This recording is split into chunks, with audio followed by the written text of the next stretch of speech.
Hello everyone, আমি রুদ্রাকি। আজকে আমি বাড়িতে লাউ দিয়ে মুগ ডাল রান্না করেছি। এটা কিন্তু ডালে যেরকম পাতলা ডালের মধ্যে যেরকম মুগ ডাল হয় সেরকম না, একটু একটু অন্যরকম। আমার মার রেসিপি, আমার বাপের বাড়িতে আমার মা এভাবে করতো। তার জন্য প্রথমে লাউগুলোকে ছোটো ছোটো করে কেটে নিয়েছি।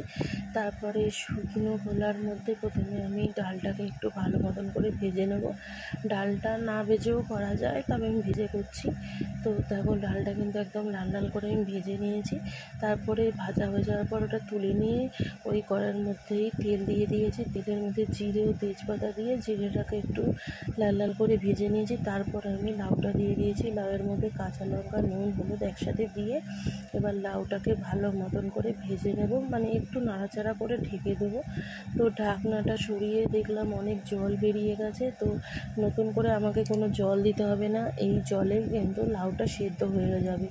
এবং এই জলটার মধ্যেই আমি ভেজে রাখা ডালটা দিয়ে দিয়েছি। দিয়ে এবার ভালো মতন করে নাড়াচাড়া করে আবার কিছুক্ষণ ঢেকে রাখবো, যাতে ডালটা একটু সেদ্ধ হয়ে যায় লাউয়ের জলের মধ্যেই। এক্সট্রা করে কোনো জল দেওয়ার দরকার নেই, কারণ বেশি লাউ ফোটালে কিন্তু টক হয়ে যায়, সেই জন্য। তো একটু ঢেকে রেখেছিলাম। ঢেকে রাখার পর আমি কিছুক্ষণ পর এসে আবার একটু নাড়াচাড়া করে দিলাম। তো দেখো, এখন কিন্তু ডালগুলো সিদ্ধ হয়ে গেছে এবং জলটা একদমই কমে গেছে, একটু অল্প অল্প আছে।